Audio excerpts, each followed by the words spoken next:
Paul, we're back and we are nearly there. One final weekend of Premier League action before the World Cup. How was your Sky weekend?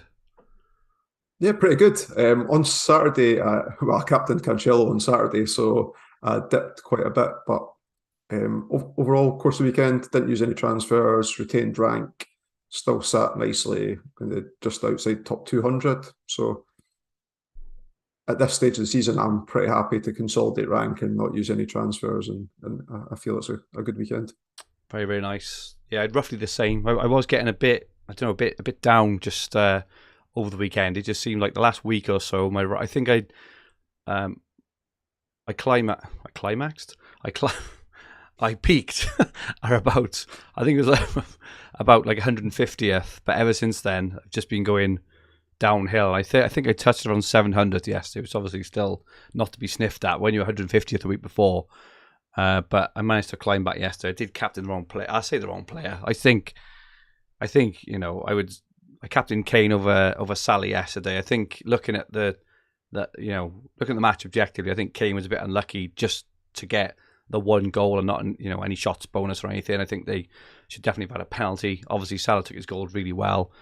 Got the extra shot in as well, but I think it was pretty even call. I was thinking about it most of the morning. I was looking at the odds, I was looking at the owner, looking at everything, and went with Kane. But it's cost me 10 points. It's probably cost me, a place in the top 300. But que sera, sera. Zaha was nice.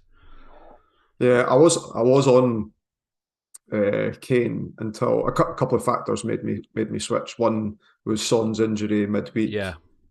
Felt that Spurs would go out to try and not lose the game rather than try and win the game, like especially because of that. And I just seen a couple of the captaincy polls, and Salah was a bit out in front of Kane as well. So there were a couple of contributing factors for me switching rather than thinking who would score most points on the latter point. Did you captain Cancelo on Saturday? Yeah, I did, and then do you know what, like, with the take away the FPL deadline meltdown thing aside, right? You always see the starting lineup in Sky, and a lot of people might have, like, those that owned KDB. I didn't actually realise how highly owned he was. He's like 51% in the top 1,000 now, which surprised me. Only because he's price point rather than him being a good fantasy asset. Because I was thinking, well, Sky managers they get to see the lineups anyway, and therefore Cancelo looks like an obvious pick. And I see on my timeline on Twitter that a lot of people did captain Cancelo as well. So he was on his way. Like, he never ever starts high on the passing either, does he? Like, like the centre halves are always start high, where Stones was well down and Cancelo was up. But I wasn't, again, not too disheartened. I was quick to realise that he would be playing next week as well, so I never had any thoughts about taking him out and trying to utilise a transfer for players on the Sunday or not. I'm just looking back quickly through our WhatsApp chat from Saturday afternoon. It was quite short and brief. I was walking the dog when you sent this message as well, so I was livid. I captained them in FPL as well, by the way, as a not vice captain, the real captain wow. As well. Yeah. So you said at 3 minutes to 3, who'd you captain? And I responded back straight away, Cancelo, and you put same at 3:00. So I was walking up the hill at this point. Walking up at 15:25. I don't very often check SofaScore, but I sometimes have a check if I'm bored, got nothing to do. And at 15:25, I put 30 odd passes after 20 mins. Laughy face, like probably smug face, really. And then 15:27, 2 minutes later, I followed it with and red, and you've put good jinxing, mate. So literally within that 2 minutes, he's gone from probably an easy 10-pointer to -1. Do you know, I'm getting better at not reacting to things, but in that moment when you sent the message, I was blaming you for it, like blaming you for his red. Like, do you know, like when you're sitting at a poker table, right, and the cards are coming out, and say someone's like looking for a 1-outer or like a gut shot straight, and you're going into the river, and somebody shouts it, and the card comes, and you're not blaming the person in the hand, you're blaming the person that shouts it. That was my instant reaction. Was, how can I pin this on you to? And I was like, no, because we will fall out about it quickly if I say something. Yeah, well, it's just one of those things. Obviously with the Haaland news, you'd imagine. I think his ownership was want to say well into the 60s. So it would affect a lot of people. And it's only a few points at the end of it. It's not like a lot of people binned them off yesterday as well, and I don't know if it was the thought that he'd be banned. He'd be banned, yeah, and he's actually missing the game in the League Cup midweek. Rather, he'll be back home to Brentford next weekend, won't he? So, yeah, interesting. Good evening, everyone in the chat. Colin Johnston is in. XNSJWN is asking about post overhaul. I don't think I'm certainly not interested, Paul, in talking anything post overhaul yet. I don't know if you are. I've not. How are you looking at the fixtures? I went through 3 stages of thinking of things that I do from a fantasy perspective, things that I think I'm going to do, and I say that I'm not doing, but I end up doing in a fantasy perspective, and then not doing it. So I used to be like, I'm doing everything, so I'll talk about overhaul now, and I'll think about everything, and I'll declare that I'm doing it. Then I went through a period of denial where I was like, I am not, this season coming up, I am not doing 100 drafts, and I'm not taking screenshots of my phone, saying that out loud to people, and then do it. But now I don't know if it's having a child and work commitments and loads of other things and that the spare time that I've got to think about things is no longer going in and rearranging teams, but more how do I solve this problem at work, or how do how do I plan my weekend around my daughter now? So I am at this stage now where unless something's in my short to medium term strategy, I kind of let it go. No, I'm exactly the same. I'm not going to be looking for a few weeks yet. I'll probably start looking middle of December, maybe kind of 10th, 11th of December, maybe look at the fixtures. We'll do a couple of overhaul pods as well, kind of leading up to it, but so much can change in that time. We have no idea, player fitness, player availability, which team's going to get to the quarterfinals, semi-finals, final, all this sort of stuff plays a massive, massive part. So I certainly haven't looked yet. Sam D. Taylor is in. Glenn Murray, Nick Overson said, I transferred Cancelo out for Rashford. I thought he'd be suspended. Yeah, he's definitely going to be in. Dan says, thoughts on the Sky World Cup game? Will you pod? I don't think we're planning on podding through the Sky World Cup game. We're gonna have a break because it's going to be absolutely mental towards Christmas and the New Year. Ian Parrin is in. Hello, Ian. FPL Sparta. And Glenn says, don't tell Liverpool fans it was definitely a penalty. I'm sorry. Anywhere else on the pitch, it's a free kick, right? He literally pushed him over. It's definitely a penalty. Dan Cox is in. Evening, boys. And Ian managed to avoid Cancelo, but also been avoiding his points. Phil Speck, who's having a fantastic season, is also in. Listening intently, but doing DIY in the garage. Multitasking, Phil. I like it. I hope whatever you're doing is going well. If you are watching, you aren't subscribed, make sure you press the subscribe button now. What are we looking today, Paul? So a little bit different today. I'm going to talk more about managers and activities of Sky managers rather than players, but we will do the usual upcoming players for this week and captaincies, etc. around there. I was interested because I'd thought about doing something like this, and then like every week you ask what like prior to us coming online, what would be interesting to talk about this week, and we always kind of mix it up and not follow exactly the same format. And I was watching a program. If you're not from Scotland, you definitely won't watch this. And even if you're from Scotland, you possibly won't watch it because they don't do a lot of coverage on Rangers and Celtic. But there's a program on a Friday night called A View from the Terrace. It's a really cool program where they like talk about more, not necessarily Premier League teams in Scotland, but like lower let down teams, and they do features. And the guy, Greg Telfer, goes round table at the start, introduces everyone, and it's like, so what are we talking about this week? And then one person comes up. Reminds me of how you ask me every week. Okay, cool. Like that. So we're going to talk about transfer usage first. Transfer usage, a little bit about the top 100 leaderboard, and then I popped my Twitter poll cherry today as well. So we'll talk about a little bit about your what? Sorry, your Twitter poll cherry. Yeah. Okay, cool. So we've got a graphic now. It's off the wonderful Dan Cox, looking at the transfer stats from last week. Paul, what do you want to? Yeah, so Dan saved me a job here because I was going to do the calculations, show what differences are in each of the positional brackets. So Looking at average remaining transfers, this was issued on Friday. Top 10 is 15.7 left, so that's up 0.7. So it was 15 last week. Top 100, 17.4, went down 3.2. So wow. 3.2 transfers on average getting used by top 100 managers. Top 1,000, 23.1. This was even more surprising because you're not condensed in a smaller sample size. You're talking 1,000 here, and that's down 2.9 transfers. So almost 3 transfers per team, and you're operating well below the average, which I had mentioned before on pods that I'm calculating it at 35 transfers left at overhaul would be your 1.5 transfers per game week to get to there.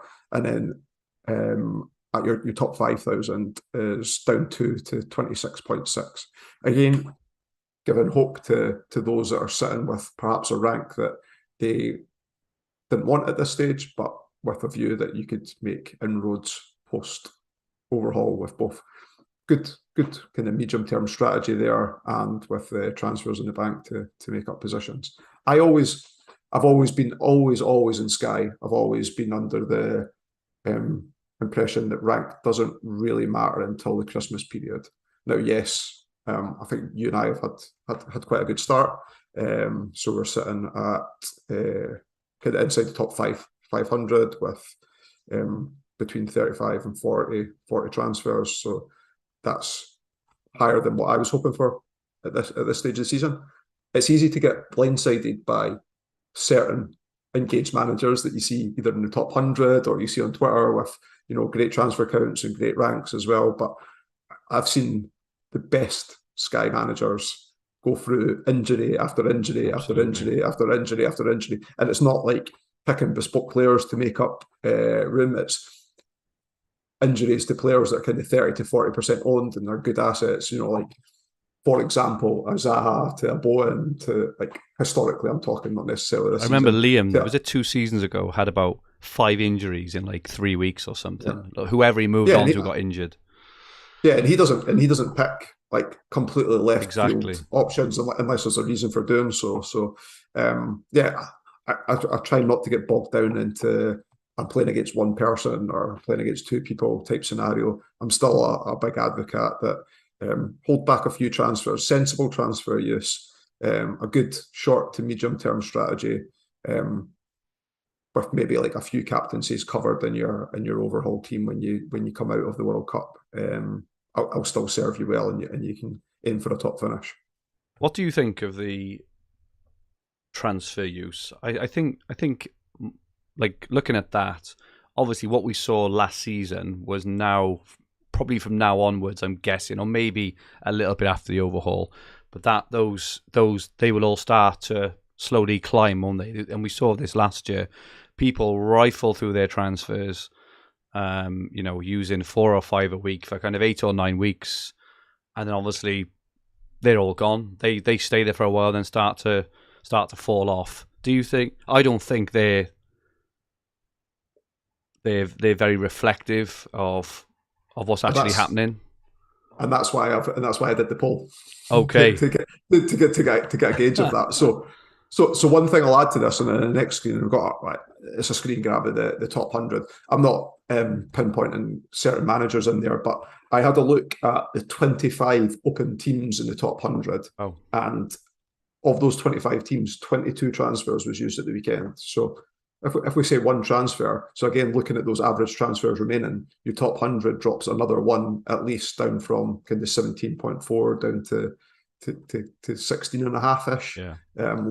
16 to 16 and a half. So again, continuing to get rifled through with one game week to go to the end of the season. It's just I've advised against using transfers where I don't think there's a long-term play in there. Yes, if you've got an injury and you're getting two games out of a highly explosive player, yeah. I think that could have made sense. But yeah, again, if you're holding on to transfers or you're being frugal with transfers up until now, I think you'd be in a really good spot coming up to the run-in.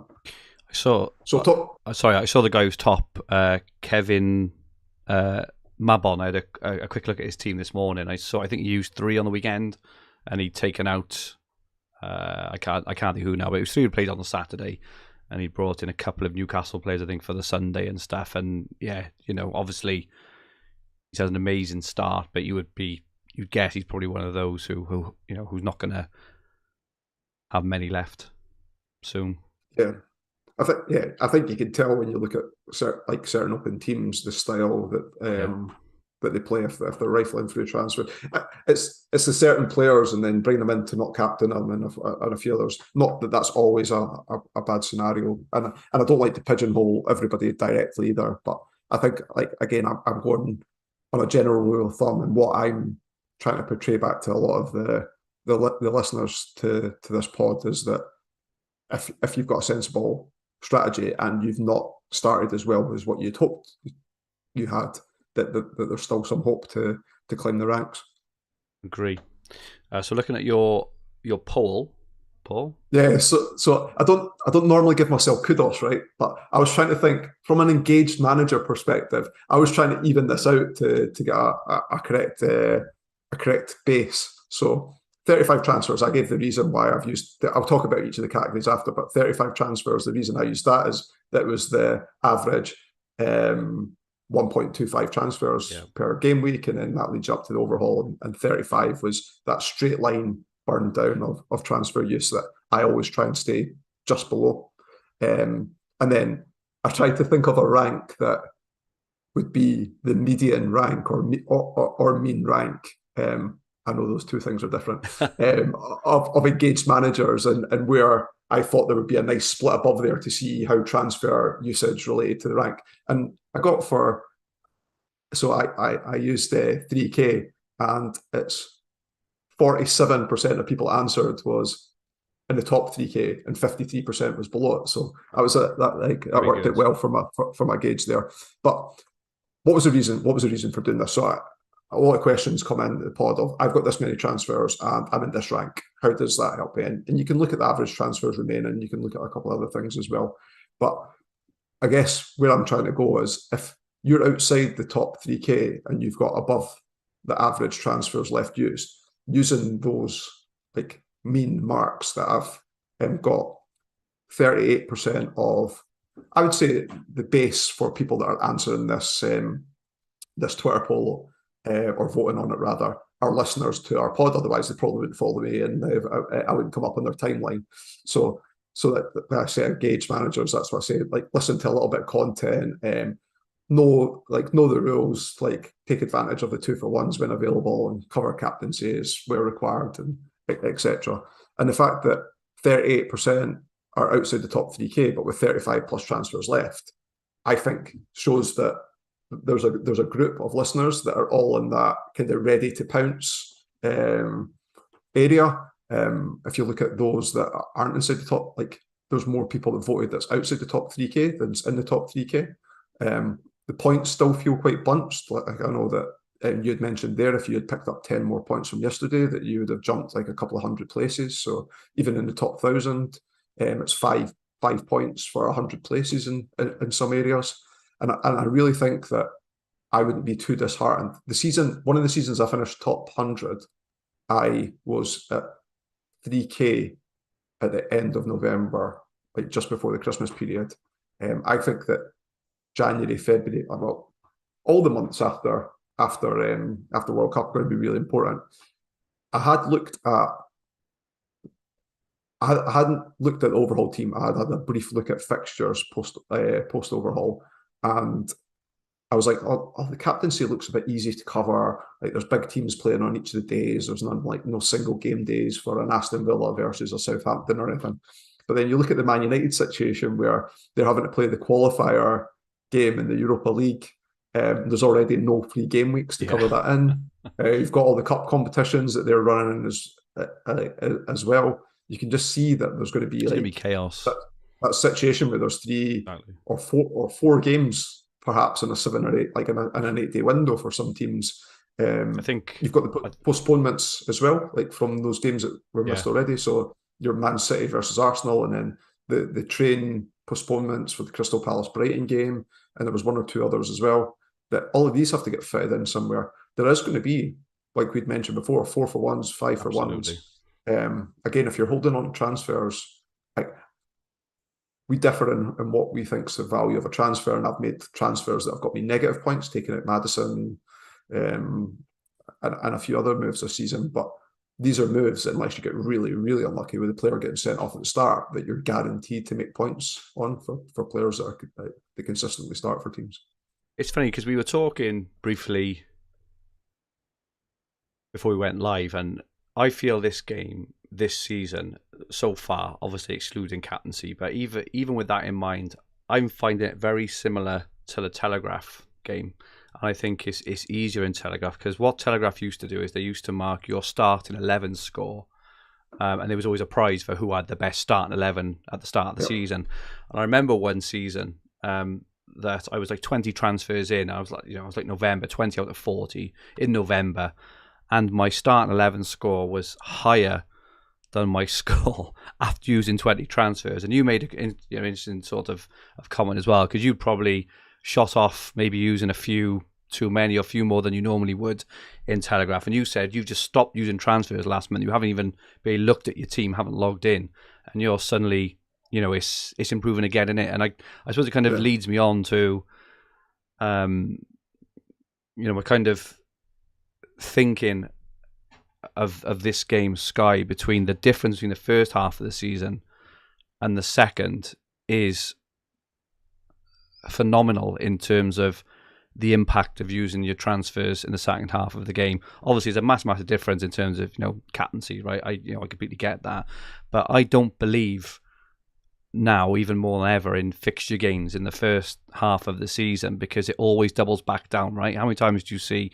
Man City have a 3-1 over Liverpool, but then if you just look a bit further along on the fixture chart, Liverpool will 100% have a 3-1 back over Man City, for example, in the first half of the season I'm talking about now, but I think even more, than ever now, I'm seeing it, and this is why I think my value of a transfer is why I'm keeping it so tight in my mind every time I even think about a transfer, is that I think about what you mentioned there about these 4-for-1s and stuff we're going to have. There's already been mooted. I think Man City and Arsenal are going to potentially be putting something like, Ben Krellin tweeted earlier, I think Gameweek 23. I'm not sure when that is exactly, but it's probably going to be towards like the end of January. They're just going to be like shoved in the middle of the week, which will very likely give Man City, say, a 3-for-1 or a 4-for-1 or even higher over someone else that you can then daisy chain onto and stuff. And for me, I think the impact of that is just massive. And I do think playing the Telegraph such a long time has helped me understand that a lot more with the Sky, because obviously with the lack of a first overhaul this year, I think it's very similar to Telegraph. Sorry for the ramble there, but do you kind of agree or no? Yeah, I think consolidating that down into the way that I think, like along similar lines, is that, look, if you've got a player that's injured, right, and they're going to be out for the next 3 games, then I would definitely consider moving them on. If it's streaky players, and I'm not considering captaining the streaky player, even if they're coming off a purple patch or coming into a purple patch, I guess coming into a purple patch is quite hard to your future projecting, right? Like I had Fofana and I brought in Zaha. I would still continue to make moves like that, even without captaining Zaha in any of the games that I've got run up. But I usually look as, am I going to captain the player? Are they, I'd say guaranteed loosely, are they going to get a consistent stream of points, such like try to think of someone that's not a heavy, that's not a heavy hitter, like McAllister, right? Like he hadn't missed a bonus from the first game week when I picked him in. So I think of players like that. But this is you and I strategy, and I'm sure that people can hit those like kind of mid-priced midfielder runs well. Like there is exceptions to the rule. Like a lot of those open teams that I've seen in the top 100 have Almiron, right? 7 million. He's great value. Definitely. He's doing really, really well. So you can jump on these players. I don't have any, like, if I was to play the same again next year and that situation happened, I probably still wouldn't own Almiron. Like that's not for me. That's not that's not me not learning a lesson. If I had an injured player, would I consider bringing Almiron around that price? Absolutely. But I'm never going to captain him because the way Newcastle were playing, the game day Newcastle were playing, there was always a Kane, a Salah, a Haaland playing. So I've lost out on some points there, but I've retained the transfer. So I'm still happy. I've got a catalogue of things of which I think about when I'm making a transfer, and the pros always need to considerably outweigh the cons before applying it. Yeah. So in terms of your position now, we've had a question of Paul asked. We may as well answer this while we go. So Paul at Sky Player FPL and said, given your current rank and transfer counts, have you altered your expectations of what would constitute a successful season for you now, and what rank are you targeting? What's your current thinking? So my aim at the start of every season, I don't want to be cliquey like an FPL top 10k, but my aim's always top 100. If I can finish top 100, I think I've had a good season. The difference this season to previous seasons is I've not entered a lot of cash leagues this season. I'm only in a handful. So I would I've always maintained the way that I play this game lends to the fact that there's a good chance I won't win it because I play relatively safe with captain picks. And that's not to say that I'm not going to do that, but if I've got a few transfers left at the end, I might play a couple of those transfers aggressively and put a captaincy on. When there's a mixed day, like going back to last week, I think there was a perfect opportunity to mix up the captaincies. When Arsenal were at home to Forest, I captained Saliba then. If I was playing uber aggressive, I probably would have captained someone like Jesus. I know he only minorly outscored him, but there's opportunities like that, and I think that I would play those types of moves that I might not normally do if I was in with an outside chance of winning the game later on down the season. But for that reason, that I've not entered a lot of cash leagues, and I'm still going strong anyway. It might mean that I wouldn't bounce out the top 100, but instead of consolidating a 30th overall place finish and top of a lot of cash leagues, I would risk top of the cash leagues from not being in them to play aggressive to try and get one of the top prizes. Yeah, I agree. Top 100 is my aim still though. Okay, well, I think you're probably well on course for that already, even though it is early days, as we know. I think for me, like, I've still got a lot of transfers left, and I've got 41 left still, and pretty well. We'll touch on the game week in a bit. I've got Haaland, Salah, Kane in for next week for the Saturday, which I think will obviously be really popular and everyone expect to do well. I've got a couple of players for Sunday. I'll probably leave it. I think I've got McAllister and Palhinha, I think, so I'll probably just leave that. I think if I can go into the overhaul now inside, roughly around 500th or above with the 41. I haven't seen many teams. Obviously, we talk in terms of WhatsApp groups and Twitter. I haven't seen many players that have got that kind of rank and transfer count. So there's I think many who are kind of around that rank have used a few more. I don't mean a lot more. I know there's ones with like 37, 38. And those who have got a lot left, they're a bit further down in the ranks. So I am having vibes. I've messaged you this before, haven't I? Like in the year I won Dream Team, you kept messaging me, didn't you? Because I just kept having this luck, and that Bowen Allison penalty miss combo. I think I texted you straight away, didn't I? And I completely forgot that you had Bowen, so it wasn't like a dig, but I texted you like Midas, because every time something went my way that season, you just text me Midas touch unbelief, because everything I seemed to go right, which you have to have, to kind of do that. So I think at the moment, even the Kane goal yesterday, I wouldn't say it was obviously lucky, but getting that goal really kind of helped me back into the game. Just Zaha's points yesterday, I had no idea his ownership had gone down as much as it had. I think it was was he 25 or 26, where he was 50, north of 50, things like that. You just think, is it going my way? So, I think be interesting. Go on. It'd be interesting for someone to have a look at.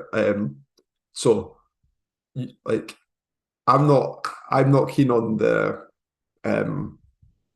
the creation, here's my team and this is the moves I'm doing kind of format. But I've always maintained that to you. And I know that in the world we live in, that's content that people want to read, right? So I totally get that. But it would be like if you were wanting to gain, like perhaps you've had a disappointing season or you're newer to the Sky game, I would genuinely recommend having a look at your, for that person to have a look at your team diary throughout the year, like maybe as a precursor for next season, because you've laid out every move. You've not.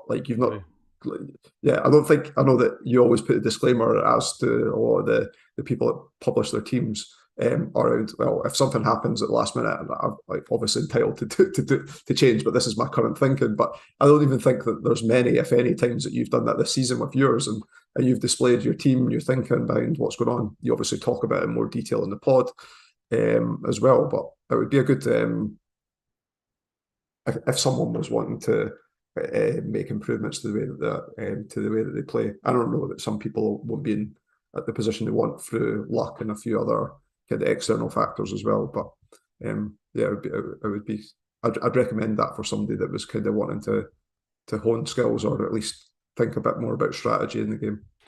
Yeah, thank you, mate. Appreciate that. And and when I obviously, write these articles, and I think the point is with them though is not to even prescribe moves, because in all fantasy games, we all know who the best players are, right? Okay, in Sky, it's potentially a little bit different where you find someone like, I don't know, a Polinia really early, which may not be apparent to, a kind of casual manager.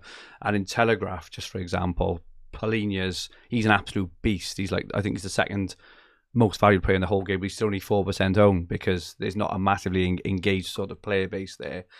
But I'm becoming more and more of the thing as well, is the people who do well in these games, it's not the players they pick.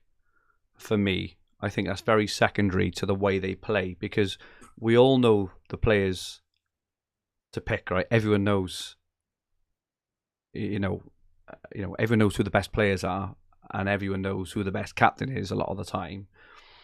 I think it's more the strategy and discipline around how you play the game. And this is the thing, those who've got Almiron in now, don't get me wrong, there will be very engaged managers who saw Almiron early and have jumped on him and have done really well from him, right?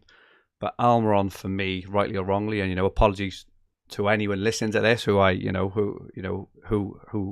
done this, but he's probably not in many of the teams towards the end of the season I would be concerned about facing, I suppose. And that may be incredibly disrespectful to some people, and not me. I'm using that one example, right? I'm using that one example. Where someone has a massive captaincy haul, where you're like, how have they come up with that?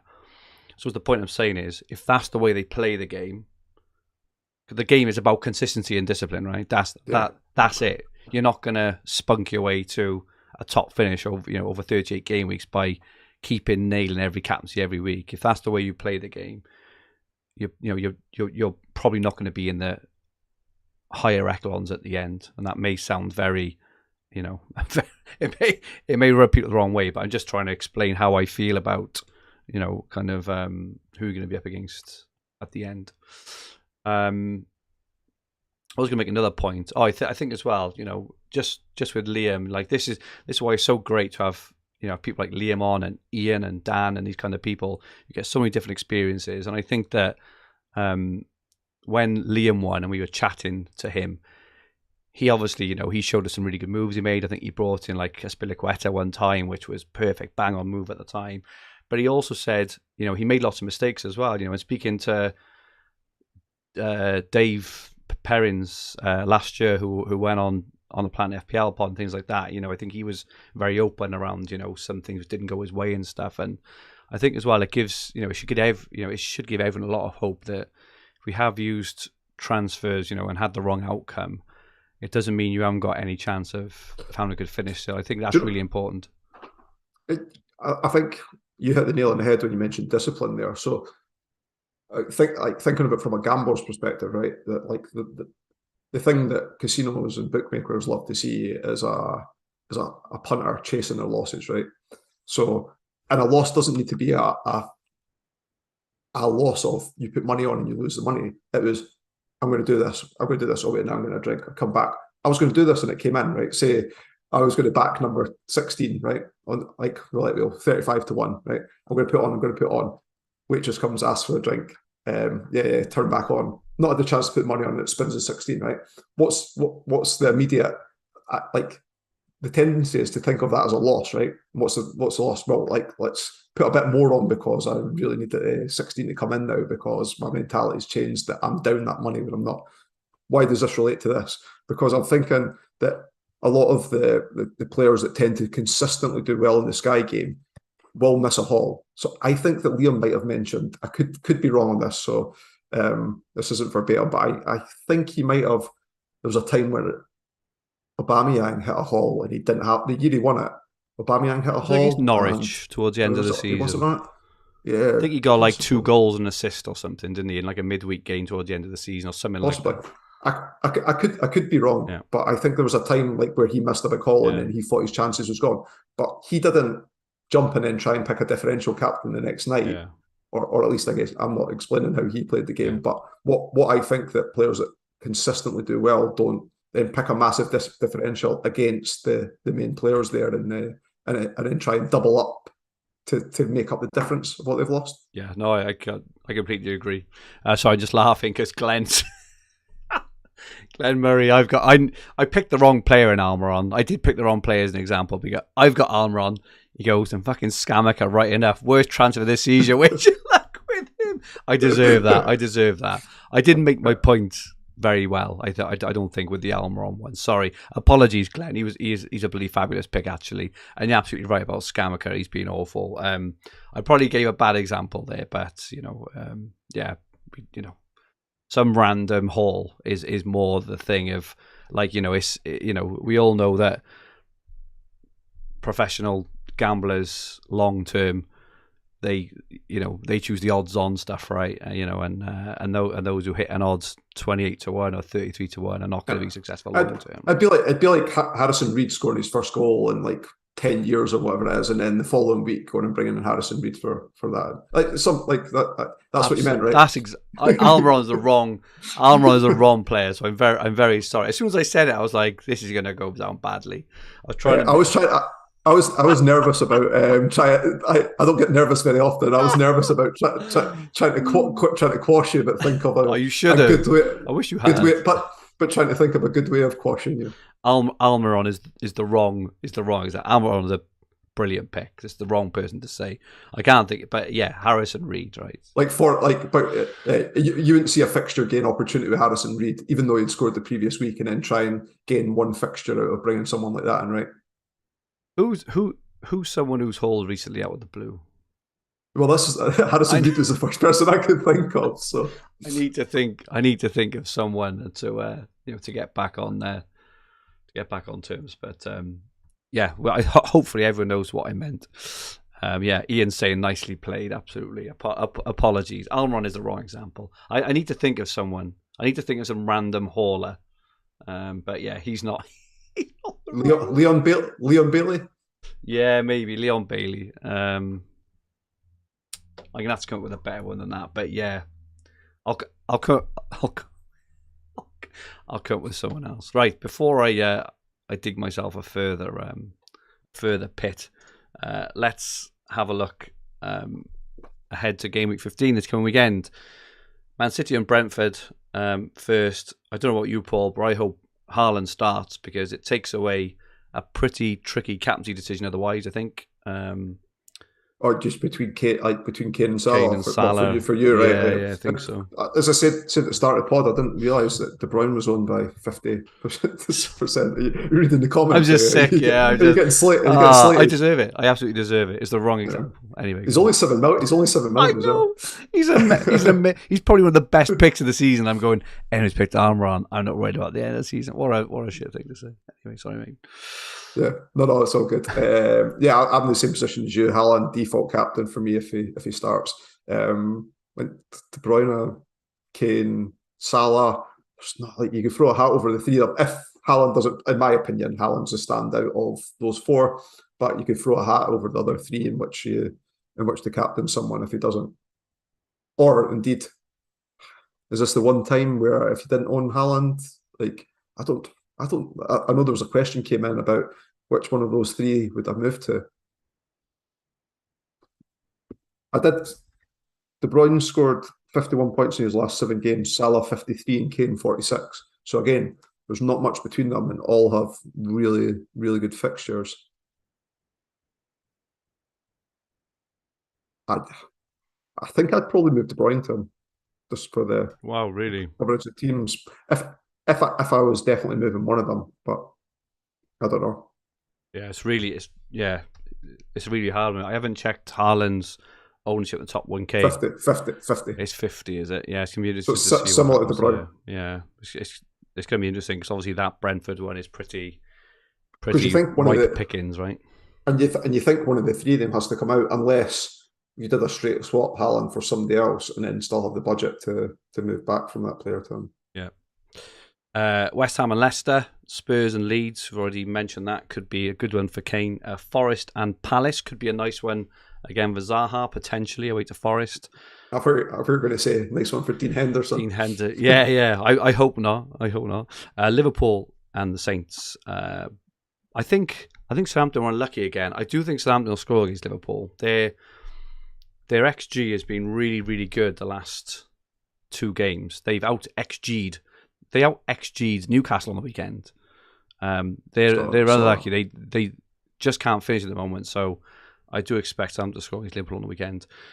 Bournemouth and Everton, Newcastle and Chelsea. That should be an interesting match. Almiron will no doubt score again, put the nail in the coffin. And then Wolves and Arsenal, I only own Saliba, so I'm hoping that Wolves manage to contain Arsenal because. Well, I guess the comfort blanket here is that if Haaland starts, either people's going to people own him will captain him.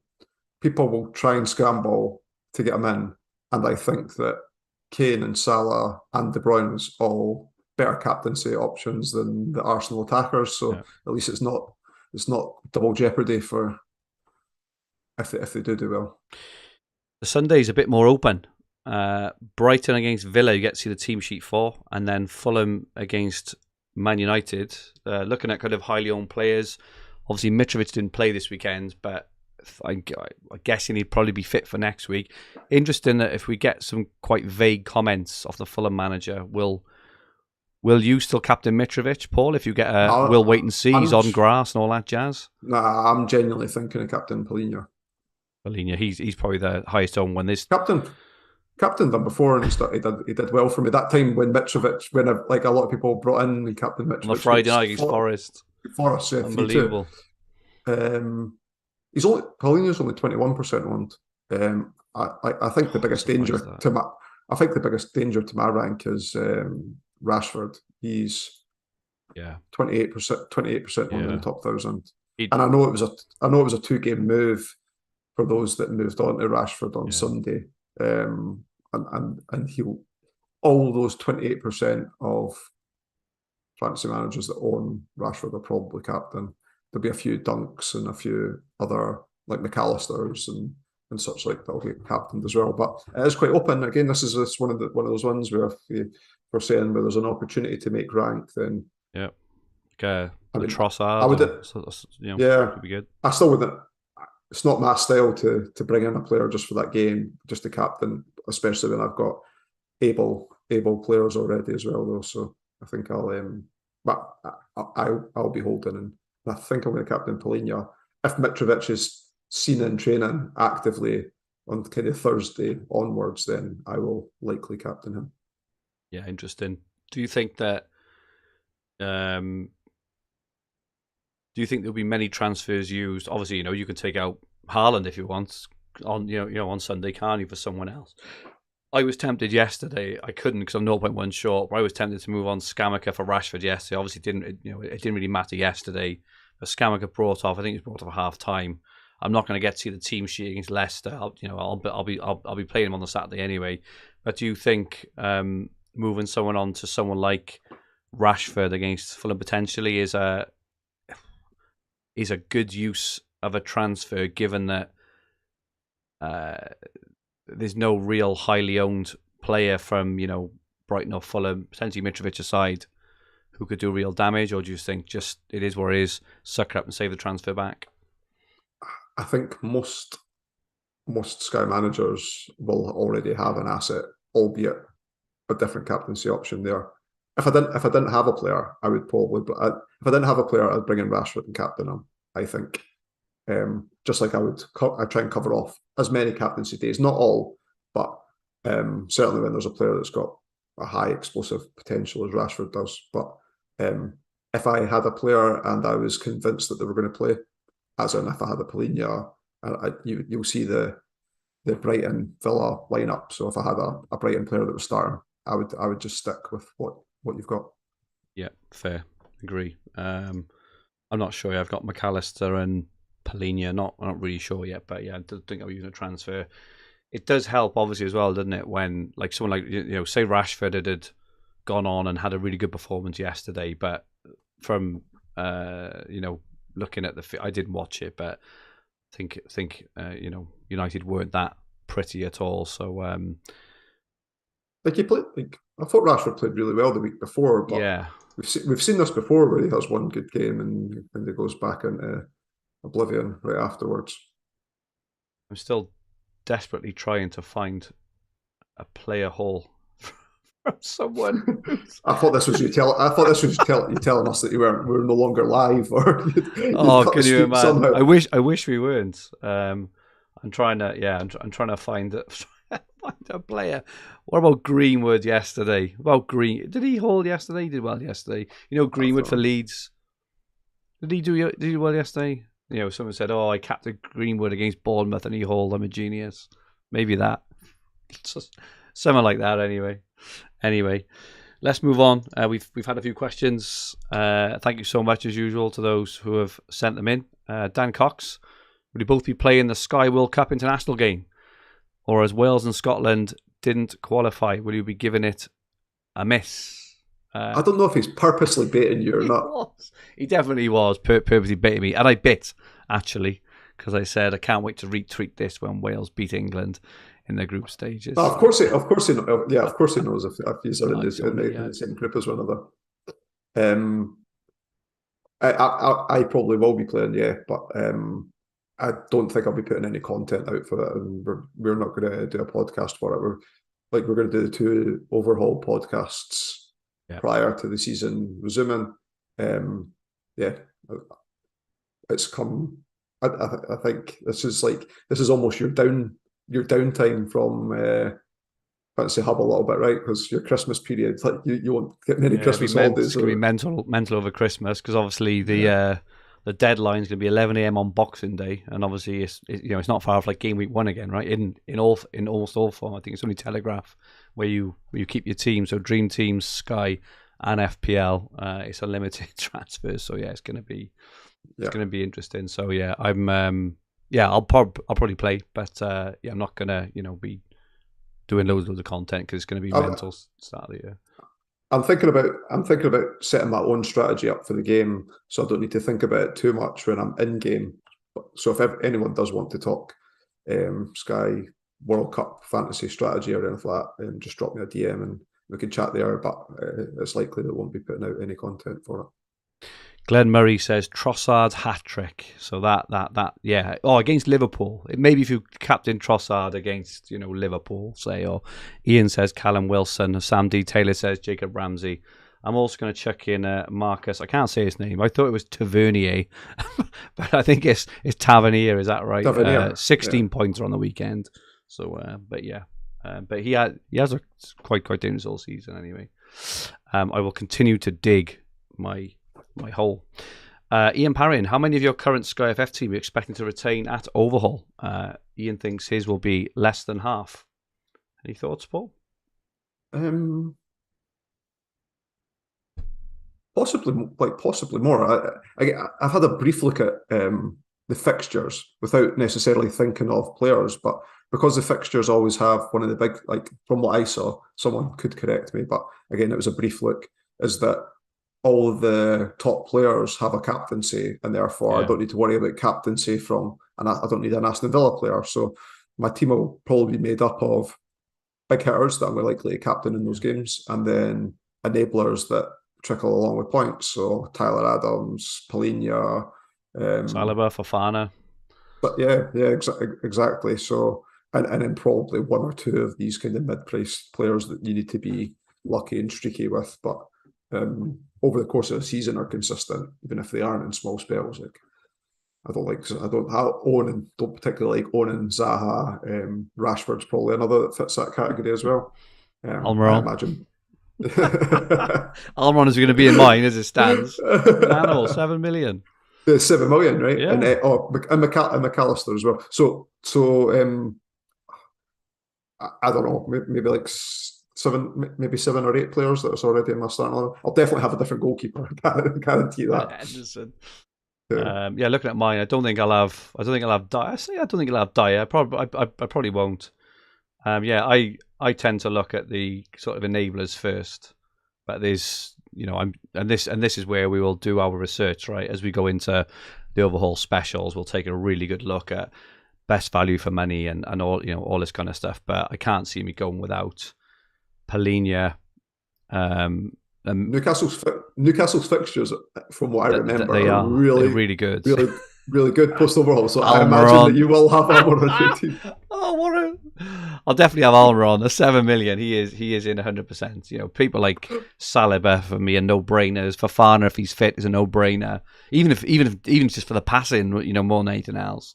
So I've got Salah, Haaland, and Kane, who you'd expect to, I've got Cancelo as well, so probably maybe just over half. I don't think I'll have Scamacca. What a shit show he's been. I don't think I'd probably have Zaha. Dyer, I'm not sure on Dyer. I've had him from the start, and I keep wanting to ship him out, but I can never find the right time. He's done all right. Got to remember with the Scamacca move is that you were considering moving a big player out. Salah to Bowen. So whilst you've got a scale of what would have been a really good move and a not so good move, I don't think you're at the bottom based on how things operate. And I don't like Salah wasn't in form at the time. I wasn't thinking of a time that I'd captain him because I probably would have captained Kane yesterday. Yeah.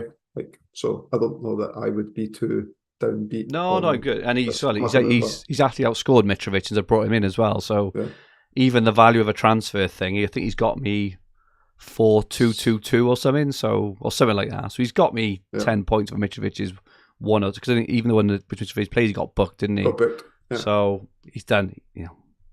He's done all right. It's not the worst move. So, yeah, interesting. I'm really looking forward actually to that now. To that whole I love having a big data dive and really looking through the best options and plotting stuff out. But yeah, I think Man City, Arsenal, and Newcastle are going to be quite popular with Salah, Kane, and some enablers. It's going to be good. It's going to be interesting actually. Just touching on that because I am wondering whether those who have got quite a lot of transfers depend on how the fixtures fall, whether you can even start your team off, say for example, with a 3-for-1, for example, and then immediately kick on and start daisy chaining off that, or whether you set your team up, say Man City have a 3-for-1 over, Arsenal, say. I haven't looked at the fixtures, right? But do you start off with Edison and 2 or 3 Man City defenders? But you won't get that opportunity because the game weeks are blocks to start with. So you're never going to get that situation with. What do you mean the game weeks are blocks? Sorry. So right at the very start, post overhaul, you're talking from Boxing Day onwards, sort of thing. Yeah, but you're never going to get a 3-for-1 from the off, as in you start with that player. It would have to be 3 Arsenal players to 1 Man City, and you'd start with the Man City and move on to the Arsenal players. Oh, okay, the other way around. But yeah, kind of regardless of how it falls. I see if you mean right from the start. Yeah, I see what you mean. But anyway, whether it would be different. So it would be different if, at which they were potentially touting, I don't think it'll happen, is that Crystal Palace Brighton game, they were thinking about putting it in just before Christmas. Yeah, I saw that. So you could so your example would ring true in that situation, that you could have 3-for-1 on a Palace or a Brighton player, including a captaincy, so even a 4-for-1, and then move them on. But I doubt we're not speculating that's going to happen to throw a spanner in the works, but it had been touted as a very left field possibility. And it's also interesting because there'll be players like, I think, Kane, Saliba, and a couple of others are on 4 yellows as well, which will carry on. So they could actually be banned for Boxing Day, which again would alter your starting 11, because then there could be even teams that have 2 or 3 for 0 over them, for example, before you bring them in, and they will still be on 4 bookings then. So, those at the moment, Jesus, Kane, Saliba, for example, would you start with them, knowing that they're actually probably quite I say likely they have a highest likelihood of missing one of the first 4 games, for example. There's all these things to think about in there, but yeah, we'll talk about it near the time. Jay says, why couldn't the Sky site have crashed on Saturday like FPL so that I couldn't have moved the captain to Cancelo? Yep, absolutely. I think a lot of us did that. Edmo with a winky face says, is the winner already in the top 100? Remember we were talking about that last year, and people were saying, the winner's already in the top 100 back in like November and stuff. We all know there's such a long way to go. I'm 225th and have a good transfer count, and I'm only 100 points off the top. I think that it's closer this season than it has been in previous seasons, and I think the average transfers is probably down as well.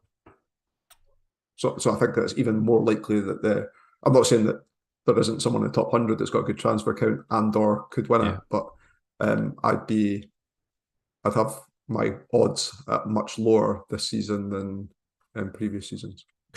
Confidence not there. Shorter, longer, not shorter. Yeah. Shorter odds, isn't it, for you? Shorter odds? Short odds for me doing well, but longer odds from the winner being in the top 100 already. Yeah, agree. Ben also asks us about the World Cup. And he also asks, as a fellow man with no team in the World Cup, who, if anyone, is Paul supporting? I'd say loosely in terms of supporting, but I'd like to see Belgium do well for the reason that this is they're not an international team that's won a lot of honours, European Championships or World Cups, obviously, and they're coming to the end of this golden generation of team that they've got. I like a lot of their players, so I wouldn't mind seeing Belgium win it, but I'm not particularly fussy for. Oh, that's all right. I am a realist as well as. Before I slag you up for not choosing your Celtic brothers, who would I like to see win it? It's different from who would I like to see well, if that's what you're suggesting. No, it's okay. You said end of a golden sort of age of players like Bale and Ramsey. Have never done well at major competition. And all this stuff. But yeah, you go for Belgium. You finished the semi-finals. We did in Euro 2016 and beat Belgium on the way, 3-1. Hot dog from Hal Robson-Kanu on the Belgian defence, which is absolutely amazing. Never forget that moment. That moment. You must have moments in football where you just remember it and you just, it was just pure and utter ecstasy. And yeah, McFadden's goal against France for me. That's in your bio, isn't it? In the Parc de France when they were the world champs. Michael Harland asking about Van Dijk after overhaul. Would rather have Martinez, 2 million cheaper. Yeah, we will. I think United have got good fixtures as well, so maybe players like Martinez, maybe Rashford, they come into our thinking then after overhaul. So Martinez only got passing bonus 5 out of 11 games this season, and his value is 6.63 points per million per game, whereas Van Dijk's is higher. So in terms of a value pick, Van Dijk's still offering better value than Martinez is, but neither of them is going to be in my team. I don't think. I guess I'm not saying I wouldn't return to Van Dijk at some point in time, but yeah, as it stands, I don't think I'll have either. I don't know. I'm a big believer as well in that, having the ability to move on to things ahead of the curve in terms of it being obvious is a big thing, and Liverpool are going to turn it around, right? They will. It's just a matter of when they turn it around. And if someone can be brave and go with Van Dijk from the off, and he starts pummeling points, it's going to be 2, 3, 4, 5 games before people start taking him seriously again and going, oh, actually, he looks pretty good. And you've already benefited from his points. You've got him already. I do, I think I take a leap of faith sometimes.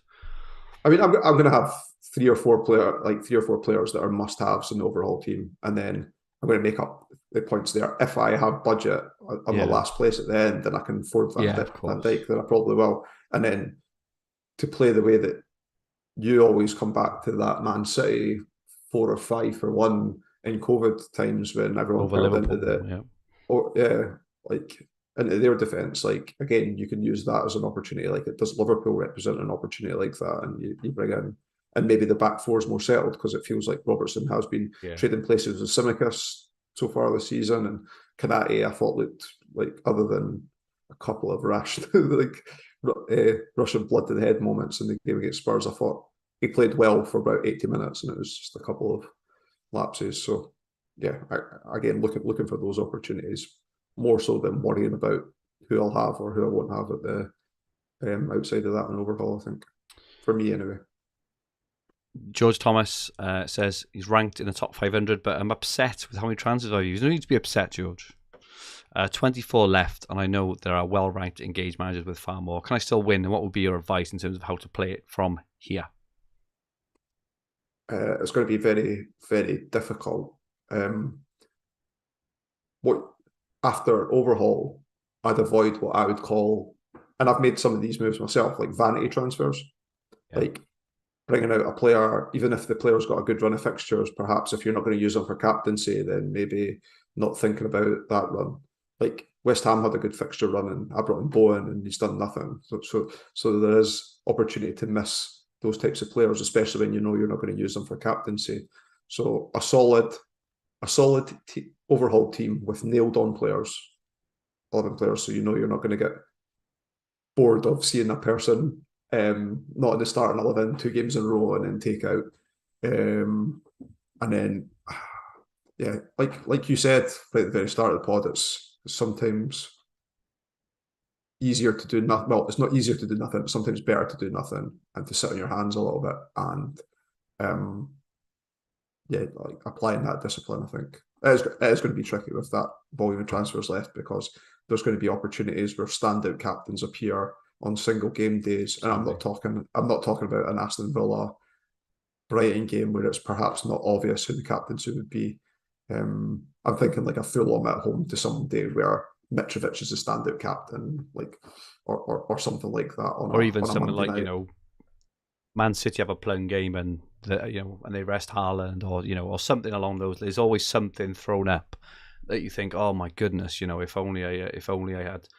There's games which spring to mind, and Ian said in the chat earlier, and he's absolutely right. Absolutely right. Always remember, there's no such thing as too many transfers at the back end of the season, and I just absolutely, just through going through the pain of missing out on certain players. And I look back at the transfers I made early on. I think, why did I do that then? For maybe, got an extra 6 points or 9 points, when you're potentially missing out on a 3 for 1, including a captaincy with the potential for 20 to 30 point swings, at certain times. What I would say, I think this is good advice. You've got this burn down of transfers for game weeks played. This is the way I always think about it. And I'm not saying that I try and average 1.25. I always try and stay under the line. So if I don't use any for a few weeks, I might use 2, which keeps me underneath the line. So I'm always using less than the average that would have been played. If you can somehow try and get back to that line, so even over a 3-week period, if you're going to use a transfer, try and use 1 transfer over that period, so you're slowly deviating back towards that average distribution, might be wise as well. So not saying go a month without using a transfer, but like 1 for a couple of weeks or 1 for 3 game weeks if you can, and then try and slowly creep back to what the average is going to be, both average remaining and both like average per game week left. I think could be a sensible approach. Agree. Yeah, and just fill your teams with the enablers who you won't swap around. I would probably get in, just example now, obviously it's contextual, but now Salah, Haaland, and Kane, for example. Just get them all in your team like now, so you don't have to. You know, if you've only got 24 left, I think you should be planning transfers. Don't plan a transfer after the overhaul. Yeah. Get the key men in, and hopefully just leave it, and then you can naturally optimize the transfers. And often ride one match ban.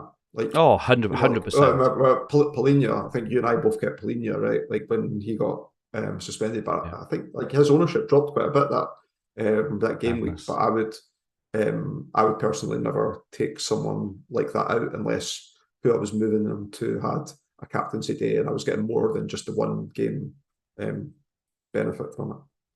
The season keeper, right? That's I think that kind of thing is overlooked as well. Like players like him, I think I started with him actually. He's a fortunate pick to start with, but I would have got him in quickly anyway because you could just see with his tackle numbers how he's going to do, but not then rotating from Polina to Gibbs White to another enabler to Tyler Adams. Just leave him, and because those 3 or 4 transfers, again, if you go down this value of a transfer, where are you gaining from those transfers? You're not gaining anything because they will all score much of a muchness over a extended period of time, won't they? Yeah. Colin Johnson, final question. Any 1 week punts on transfers or hold? I think I know what Paul's going to say. If you don't have anyone for Sunday, I still would consider a Rashford punt. But if you have anyone, I imagine any of the popular players on Sunday are potentially good options. Polina, Mitrovic, McAllister, Dunk. Seen a few people moved onto Sanchez from Azpilicueta, Arrizabalaga. Yeah. Those are all options. Now Dan's got De Gea.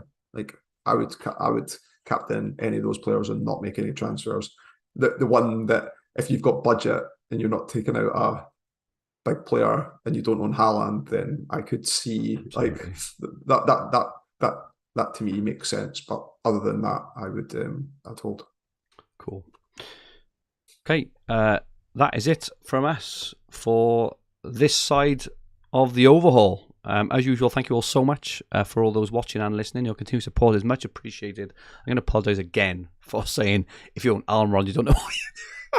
Such a bad example. Oh my goodness. For those who can't see, Paul is laughing because he knew as soon as do you know that thing as soon as you start to say something, you say, "Where am I going here? Which rabbit hole am I going down?"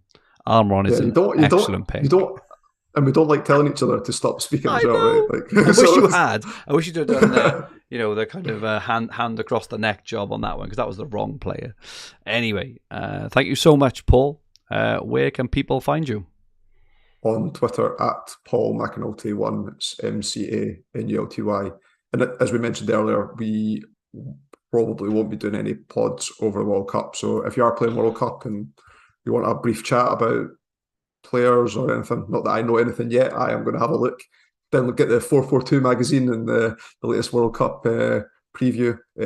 I'll be having a look and I'll come up with my own strategy. And if you do want to chat it through, then just send me a DM. I prefer answering on DM rather than creating chains with threads as on Twitter, isn't it? Chains. See your age now, Paul.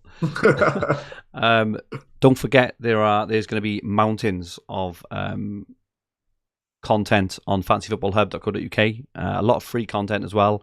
A lot of team previews. So Ollie, Paul, and the team have created a team preview for every team in the World Cup and their kind of chances from a fantasy perspective. So please go on and see that. We will also have some more Sky content on there as well. So we're not stopping over the World Cup. If you're playing the other games as well, there'll be plenty of stuff there. Make sure you play the Sky World Cup game if you haven't signed up already. Make sure you do. It's going to be a cracking game.